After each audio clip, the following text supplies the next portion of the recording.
The sun hadn't risen yet when I shuffled into my small kitchen in New Orleans, the familiar hum of the coffee maker filling the quiet room. I'm Adelaide Mercer Addie to everyone who knows me, and at 67 mornings like this, still bring a flutter of nerves I can't quite shake. Today wasn't just any morning. It was Lila's wedding, the day I'd dreamed of since she was a little girl twirling in her pink dresses, insisting I braid her hair just so. I'd spent decades sewing, saving, and sacrificing to give her every opportunity. And today, I wanted every detail to reflect that love. I hung my navy blue dress on the back of the bedroom door, smooth, and pressed the fabric soft from careful care over the past 3 months. Next came the earrings pearls that had belonged to my mother, small, delicate, and meaningful. I traced their edges with a fingertip, feeling a pang of nostalgia. My hands shook slightly as I lifted the small box holding my gift. A set of hand-embroidered linens, each stitch completed in the quiet hours after my sewing orders. Each thread a small testament to my patience and devotion. I paused to breathe, feeling the weight of years pressing at my shoulders. The memory of sleepless nights when Lila was sick. The long hours stitching and mending just to make ends meet after my husband's sudden death. Today, every effort mattered. Every detail counted. Slipping the gift into its wrapping, I glanced at the clock. Dawn was breaking, painting the French Quarter rooftops in soft pink. The city stirred, and with it, the realization that the day was moving faster than I could prepare for. I grabbed my coat and purse, stepping toward the door, unaware of the obstacles that awaited me on the streets ahead. I stepped outside the humid morning air, clinging to my skin, and froze. The street was unrecognizable. Overnight, heavy rain had turned the avenue into a shallow river water, swirling around parked cars. I clutched my purse tighter, my heels already sinking slightly into the wet asphalt. Neighbors shouted warnings from upstairs windows, and I waved back, forcing a polite smile, but panic prickled at my chest. No taxis were willing to brave the flooded blocks, and those that did took detours I barely recognized. I walked 15 blocks in my heels, zigzagging down side streets, splashing through puddles, as if the city itself were conspiring against me. Each step was a reminder that time was slipping through my fingers, my dress ironed to perfection. Hours ago now clung damply to my legs. Finally, a taxi appeared, a yellow beacon in the gray morning, and I scrambled inside. The driver shook his head as I explained my destination, muttering about construction street closures and detours through neighborhoods I had never seen. My stomach twisted, and I gripped the edges of the seat, feeling helpless. As we wound through the serpentine streets of the French Quarter, I could see the church spire in the distance, though it seemed farther with each turn. Every red light, every stalled car felt like a small betrayal. My chest tightened, my mind running through decades of sacrifice, hoping that all the effort, all the love stitched into my gift would not be wasted. By the time we neared the wedding hall, the sun had climbed higher, and I realized I might not make it in time for the ceremony, my heart hammering with anxious anticipation. I finally arrived at the wedding hall, drenched and exhausted, and paused at the edge of the back garden to catch my breath. The main entrance had long since opened, guests streaming in laughter, spilling into the warm morning air. I stepped lightly toward a small cluster of benches meant for the wedding party, hoping for a quiet moment to adjust my dress and compose myself before entering. Then I heard it. Lila's voice, unmistakable, carried across the manicured shrubs. "I can't believe she's even trying to come, now." She laughed with a lightness that made my chest constrict. Her friends Mara and Courtney giggled behind her. "Good riddance," one added, and another chimed in with a low, cruel chuckle about my outfit, my age, even my careful preparations.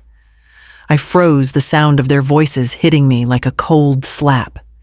Every stitch of the linens I had labored over for weeks, every careful detail of my dress and pearls seemed suddenly invisible. My gift, my effort, even my years of devotion, all dismissed in a few whispered, mocking words. The garden blurred around me. My hands clenched the wrapped box tighter, nails digging into the delicate paper. For a moment, I considered retreating, leaving unnoticed, slipping back into the streets where the rain had not yet washed away my humiliation. The urge to vanish was strong, but it was soon replaced with a steadier, colder resolve. I straightened my shoulders, smoothed my dress over damp skin, and reminded myself of why I was here. This was Lila's day, yes, but it was also my chance to witness her happiness, firsthand, to be present, despite the cruelty I'd just heard. I inhaled deeply, tasting the humid, fragrant air, forcing my pulse to slow. I stepped toward the front of the hall, each footfall measured, calm, deliberate. The chatter behind me continued, oblivious to the transformation stirring within. I would not give them the satisfaction of seeing me retreat. My presence, though once taken for granted and ridiculed, would still matter, not because they acknowledged it, but because I chose to stand tall anyway. As the doors to the reception hall came into view, gleaming beneath the rising sun, I adjusted the gift in my hands and stepped forward, my face composed in a quiet, unwavering smile, ready to face a ceremony that had already tried to diminish me. The grand doors of the reception hall loomed ahead, polished wood gleaming in the soft morning light. I paused for a heartbeat, took a deep breath, and stepped inside. The room was alive with chatter and clinking glasses, the aroma of fresh flowers and wedding pastries mingling in the warm air. My heels clicked lightly against the marble floor, a steady rhythm that reminded me to carry myself with calm purpose. Lila spotted me almost immediately. She forced a smile, eyes flicking briefly to my damp dress and dampened hair. "Addie?" she said. Voice polite, clipped. "I'm glad you made it." It wasn't warmth I recognized, but acknowledgement. I returned her smile with a nod and a soft, "Thank you, Lila." I moved further into the hall, eyes scanning the room. Guests mingled in clusters, laughter floating above the orchestral music. Cousins I barely knew waved politely, yet their conversations quickly shifted the moment I approached.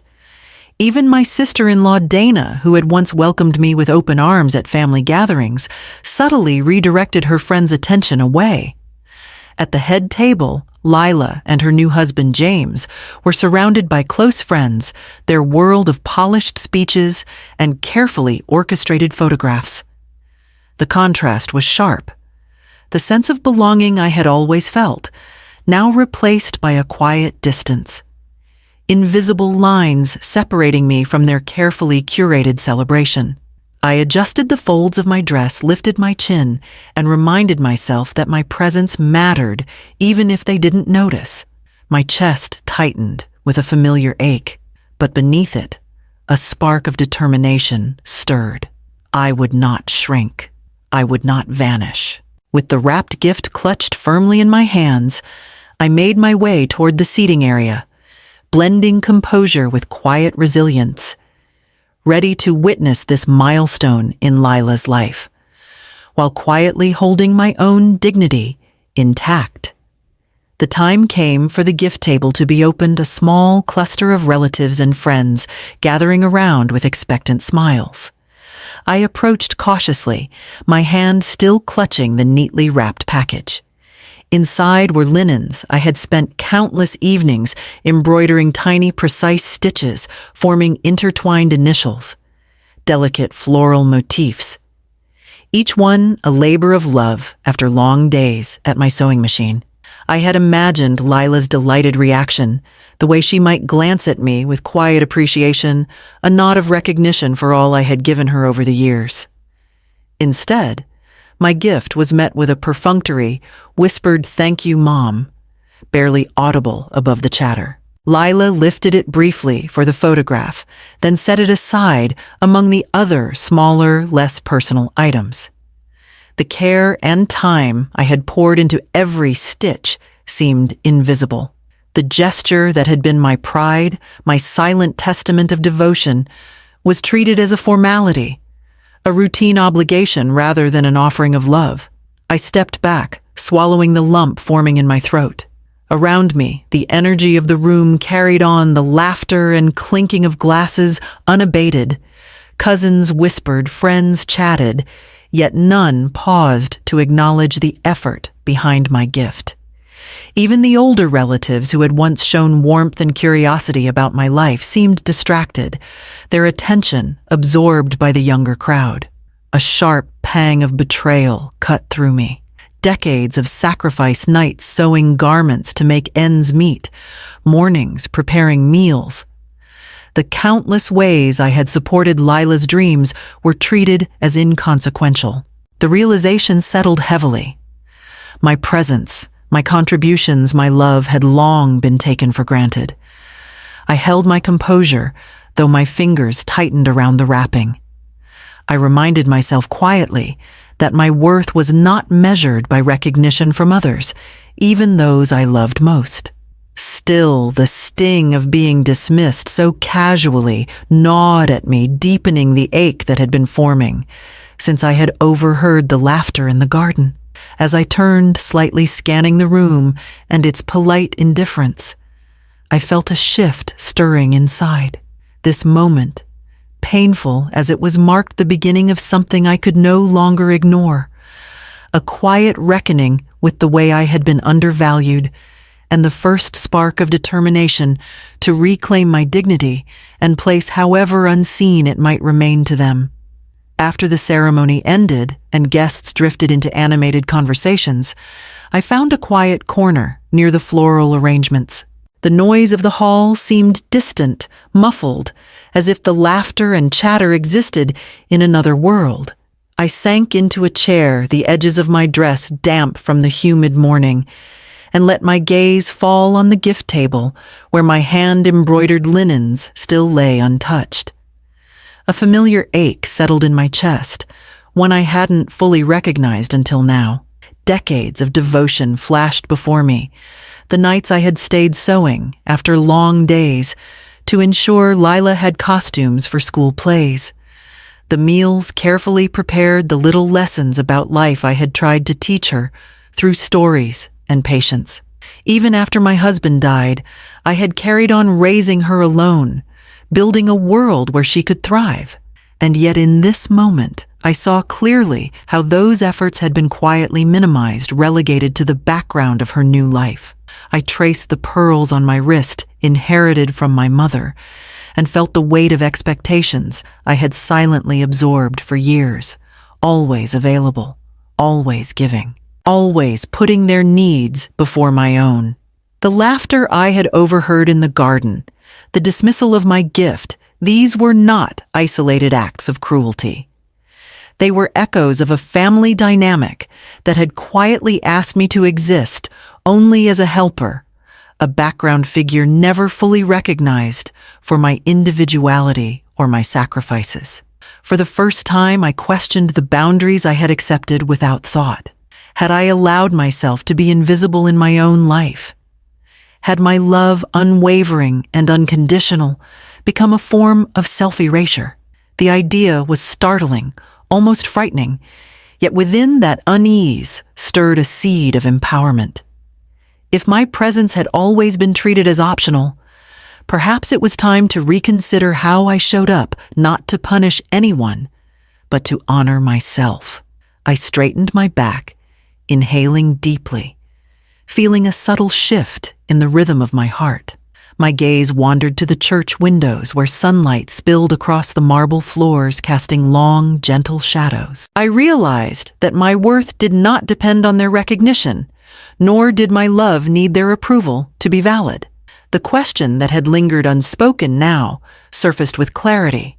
Could I reclaim my life, redefine my role within this family, and finally honor my own needs without guilt? The hall hummed with celebration, Yet, in that quiet moment, I understood something profound. The path forward would not be dramatic or confrontational, but deliberate, measured, and rooted in self-respect. And for the first time in years, I felt ready to walk it.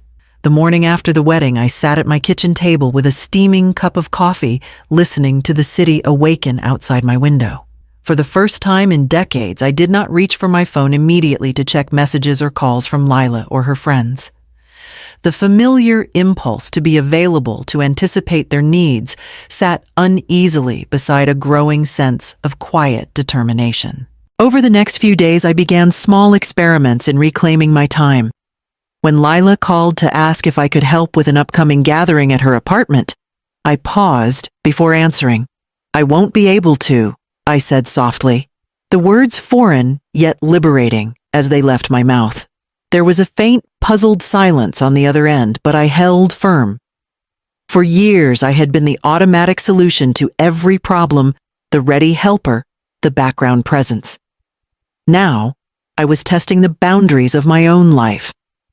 I started turning down other minor obligations that once seemed unavoidable, helping with errands for friends of the family, attending casual brunches that had always been politely expected. Each no was a subtle rebellion, an assertion that my time and priorities were no longer solely defined by their convenience. In their absence, I explored what I had neglected for myself: a morning walk through the French Quarter, sketching patterns for embroidery projects, catching up with old friends over lunch, the kind of conversations that nourished me rather than served others. With each small act, a layer of restraint lifted, revealing a sense of autonomy I had forgotten existed. Even simple moments choosing to read in peace, reorganizing my sewing room to suit my comfort instead of saving it for visitors, felt revolutionary. The tension between my lifelong habit of self-sacrifice and this burgeoning independence was palpable, yet exhilarating. By the end of the week, I realized these quiet acts of self-respect were reshaping more than my schedule. They were recalibrating my identity. For the first time, I understood that my worth was not defined by constant availability, and that a measured withdrawal could cultivate a presence both respected and valued in its own right. The following week, I walked into the community center with a sense of anticipation I hadn't felt in years. The small art room smelled of fresh paint and polished wood, and sunlight streamed through tall windows, illuminating a circle of women laughing softly as they unpacked their supplies. I was Adelaide Mercer, not just Addie, the mother, not merely the solution to someone else's problem. Today, I was here for me. I settled into my chair and unrolled my embroidery kit fingers, tracing the threads and fabrics I had long admired but never truly used for myself. Across the table sat Gloria, a retired teacher with a sharp wit, and Ophelia, a widow who had recently taken up painting.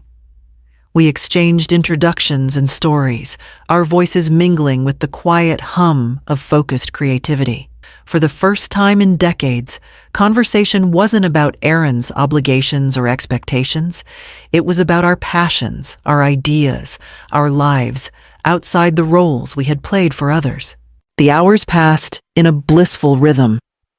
Each stitch I completed, each pattern I experimented with, was a reminder of my own skill and patience, of the parts of me that had been dormant while I served others. After the workshop, we walked along the levee discussing art books and travel dreams. I laughed freely, feeling a lightness that had been missing since Lila was a child. Later that evening, I revisited my small sewing studio at home, reorganizing it to suit my needs rather than preparing it for visitors. I tried new techniques, experimented with colors, and allowed myself to make mistakes, savoring the process without the pressure of producing perfect results for someone else.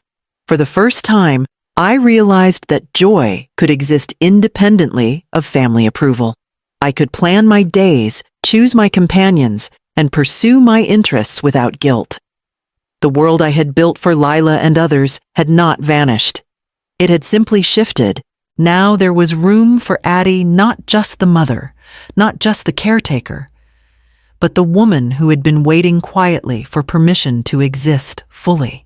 As the sun dipped below the horizon and the city lights flickered on, I felt a quiet, profound satisfaction. I was reclaiming pieces of myself, one stitch, one step, one conversation at a time. A week after I had begun embracing my own routines, I returned to Lila's apartment for a casual Sunday brunch, my heart steady and my steps deliberate. The air was warm with the scent of baked pastries and fresh coffee, but this time, something was different. Conversations paused when I entered, eyes turning toward me with a subtle curiosity I hadn't noticed before. Lila greeted me with a softer tone, her eyes meeting mine fully, for the first time in weeks. "Addie, it's good to see you," she said, genuine warmth threading through her words. It wasn't effusive, but it carried recognition and acknowledgement that I had my own presence independent of any obligation. Even her friends Mara and Courtney lingered nearby, without the usual dismissive chatter. They asked about my classes, my projects, the embroidery designs I had been exploring, and I answered freely, my voice steady, pleased to share rather than perform. The room hummed with curiosity, a shift from the utilitarian interactions I had grown accustomed to, where my role had always been defined by what I could provide. My relatives, too, behaved differently. My sister-in-law, Dana, complimented a piece I had brought from my workshop, and my niece, Clara, asked for tips on color patterns. Genuine interest sparking a lively discussion. For the first time, I saw them noticing me not just as Lila's mother, not just as a helper, but as a woman with skills, opinions, and passions worth engaging. I realized that my quiet rebellion, the boundaries I had set, and the time I had invested in myself were now rippling outward, subtly shifting the family dynamic. Respect was emerging, not demanded, not forced, but earned through presence, consistency, and self-assurance. By the time coffee cups were emptied and plates cleared, I felt a lightness I had not known in decades. My family had begun to see me differently, and for the first time I sensed the possibility of being valued on my own terms. The challenge ahead was clear: to maintain this autonomy while navigating the familiar yet transformed web of family expectations. Sitting on the terrace that evening, I watched the golden light fade over New Orleans, the city alive yet distant beneath me. I held my embroidery hoop loosely, tracing familiar patterns without pressure, feeling a calm I hadn't known in decades. My mind wandered over the past weeks: the wedding, the laughter I had overheard, the ignored gift, and the quiet decisions I had made to reclaim my time and space. I realized love for Lila and my family didn't require surrendering my dignity or my autonomy. I could celebrate their milestones, share in their joys, and still honor my own needs and passions. Each boundary I maintained, each personal plan I nurtured, reinforced a life that was fully mine. As I set down the hoop and inhaled the evening air, I understood that transformation wasn't about severing ties. It was about presence, respect, and self-worth. I smiled, knowing I could love deeply while standing firmly as the woman I had rediscovered, independent and whole.